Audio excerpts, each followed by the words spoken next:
recent video here on the Cowboys Report, we broke down how the Cowboys have some arguments, some hope that they have fixed their run offense. Today, we're going to look at why I don't think we should have the same hope for fixing that run defense. The run game defense, I have huge concerns about. I think the unit has me a lot more worried about what their plan to fix it was. When much like the run offense, it has reared its ugly head repeatedly in big moments. The goal today is to beat the shares on the Fixing the Run Offense video. 36 was what we had on that one. Can we get more on that video today?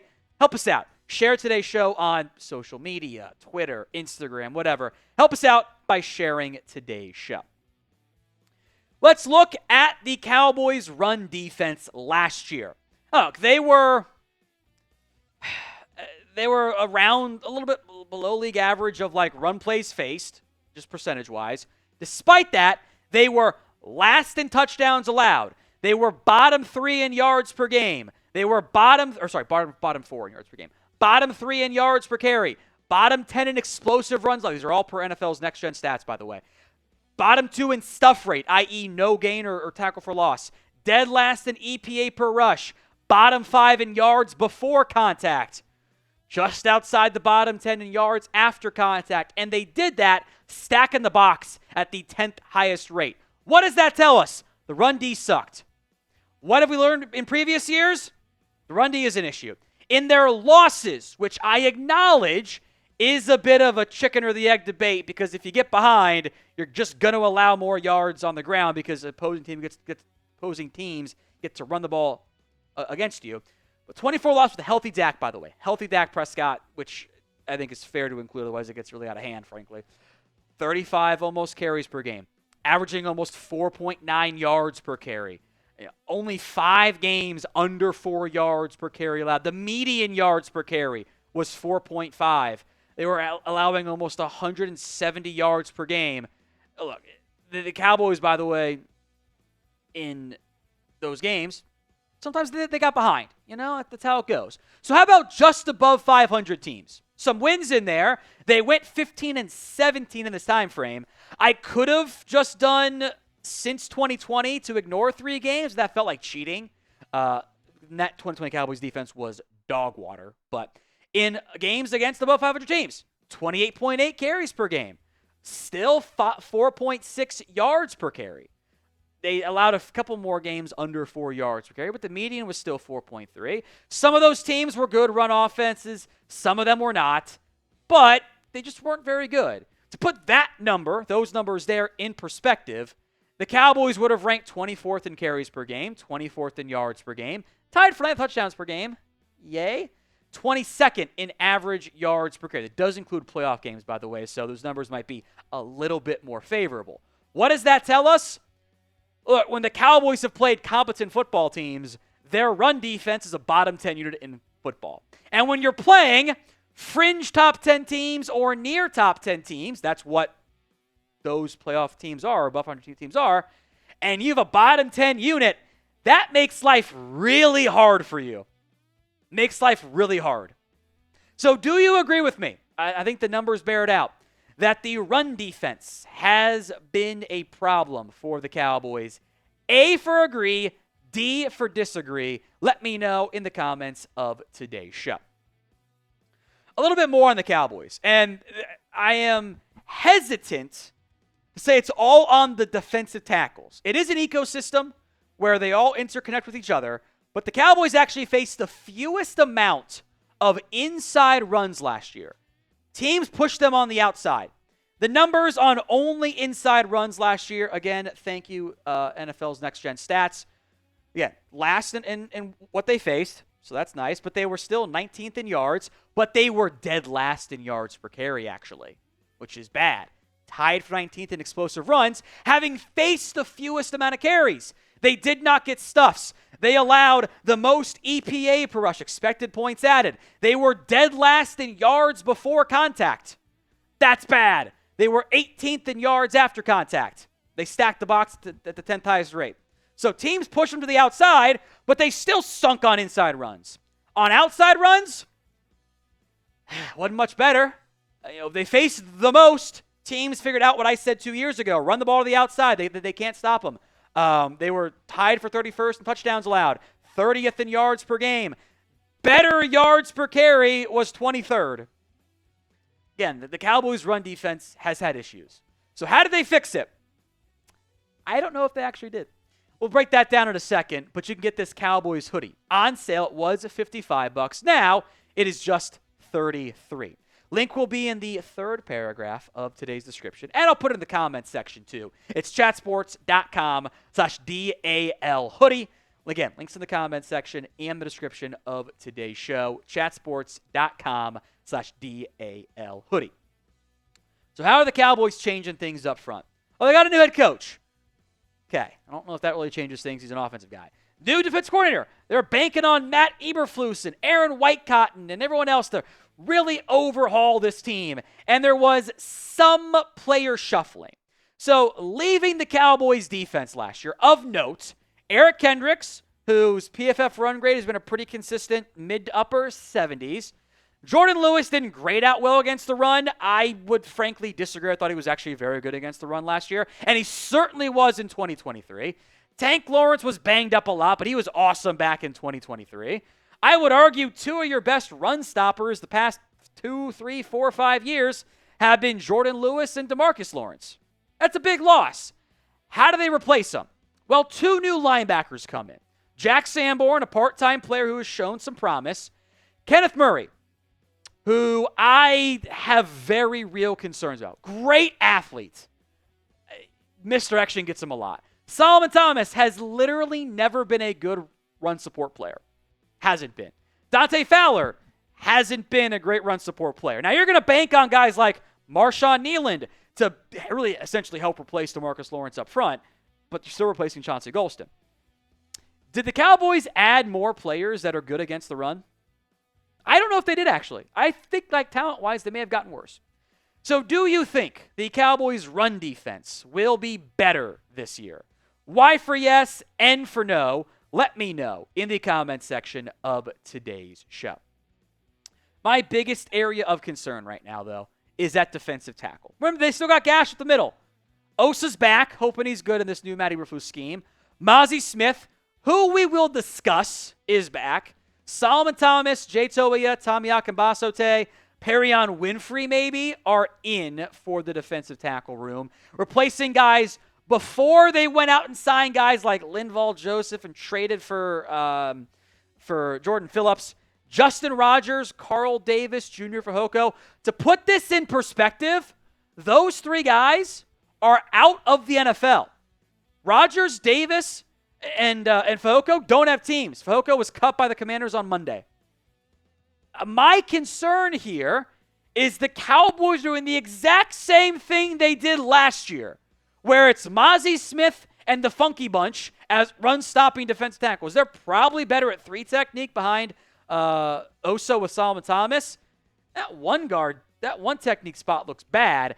And the Cowboys are simply saying, we actually don't want fatties anymore. Jay Toia is a fatty, and I mean that in a positive sense. It's body positive. Mazi Smith, though, has lost weight. More on that in a little bit. Akambasote, Denzel Daxton are maybe 300 pounds. Perion Winfrey best as a three technique. Osa Odigizua is a three technique.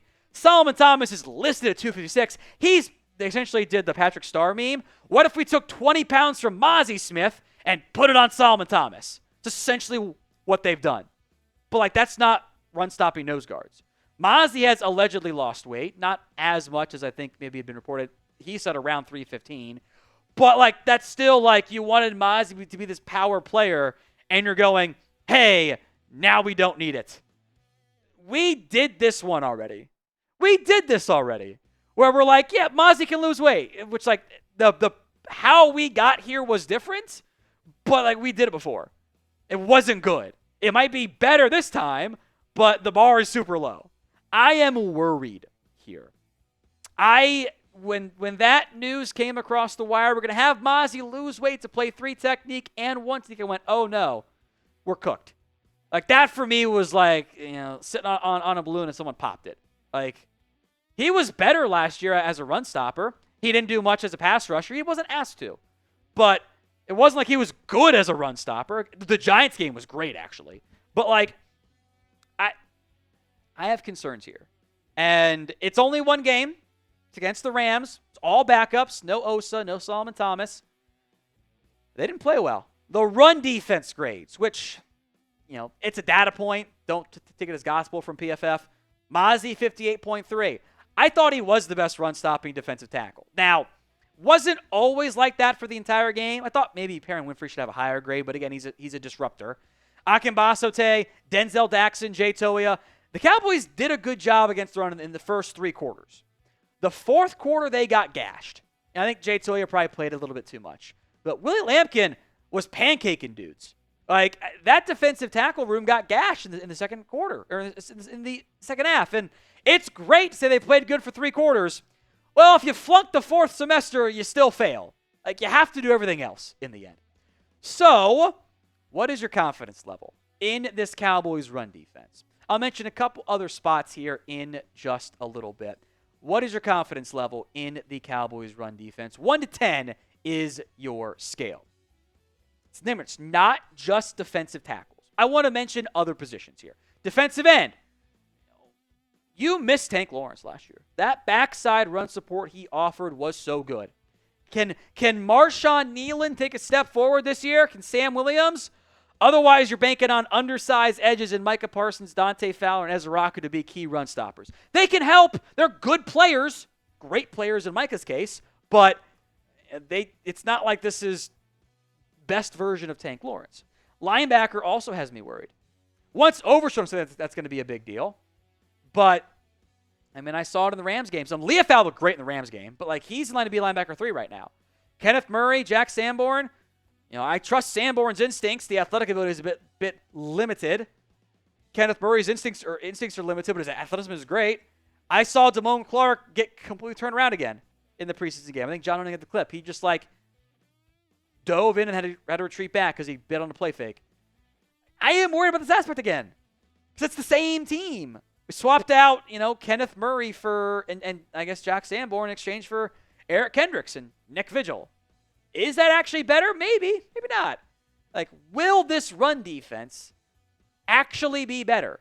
The defense as a whole might end up being better, but I am concerned that after having multiple levels in all three phases, the safeties, the nickels, the corners, the linebackers, the DTs, that we go right back to a couple, 2023 Cowboys, 2022 Cowboys of, hey, when we have the lead, we're great.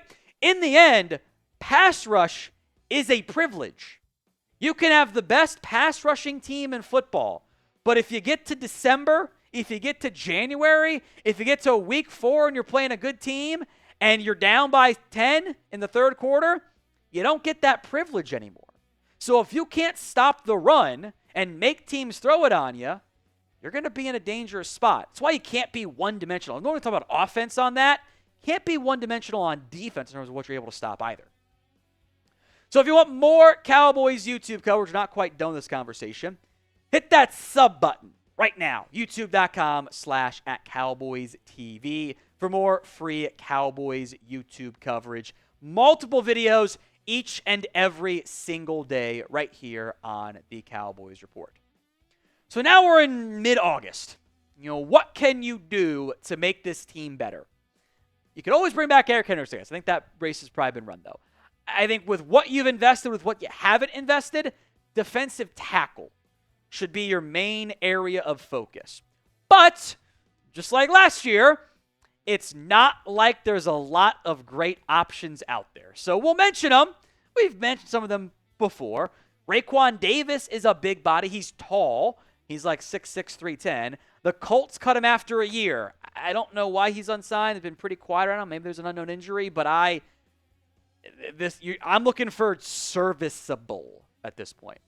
You could always just bring back Linval Joseph, who by the end of the year was a contributing force, but force is, we're talking times 1.1, where you are a multiplier, but barely. Austin Johnson, I'm curious how many names you guys know here. Khalil Davis, Armin Watts, who I thought might sign last year because he had ties to Mike Zimmer. It's not a great group. Maybe you wait till cut down time, which is what you did last year with Jordan Phillips. Again, you want real help, you got to do it in March or April. You can't do it in August. So with your best efforts, realistically, name a defensive tackle who you want to add. Let me know in the comments section of today's show. A name I expect I'll see a lot of in the comments section, I'd be remiss if I did not mention him, is Christian Wilkins. The talent, obviously, he is exactly what the Cowboys, we did a full video on this when the Raiders first cut him. The problem is, I don't know when, if he's going to be healthy, so that's not really a short-term solution. You'd want to bring him in for a visit, a medical check, etc. They might not pass him for that. That could be a huge issue. He wants to play for a contender. That may or may not fit with you. He's also rep by David Mulugeta. And is that a bad thing or a good thing? I don't know if it's good or bad. That probably isn't a good thing in the end. Also, whatever exactly happened off the field doesn't mean anything. Like, I don't know what that means. I don't know what happened. That could be a red flag too, and a potential stopping factor in adding Christian Wilkins as well. Some trade targets. Zach Pickens. Bears got Grady Jarrett and Javon Dexter and Shamar Turner, and maybe they move on from Andrew Billings, but Zach Pickens knows Matt Eberflus. He's undersized as a nose guard, but I'm trying here. The Lions, you're not going to get DJ Reader. I think that pipe dream is gone, but Ali McNeil's still coming off of injury. They already put Levi Onwuzurike on IR for the season, but Broderick Martin, a former third-round pick, might be available from the Lions. That's a name you could try to consider. The 49ers have been shuffling around their defensive line room. If C.J. West and Alfred Collins are them, I don't know. Jordan Elliott, Carolina overhauled their defensive tackle room. You're not going to get Derek Brown, but Shai Tuttle. These are kind of like journeyman nose guards. Ashawn Robinson fits this mold too. The other Florida defensive tackle, Cam Jackson, makes sense. I know you guys all wanted everyone's favorite 400-pounder, but he's not playing yet because he still needs to lose weight because people didn't want to listen to me in the pre-draft prospects. So Desmond Watson's not an option either. Tyler Lacey for Jacksonville. It sounds like he's actually had a kind of a decent camp so far, but he might be the odd man out. It's a weird group. It's just there's not good options at this time.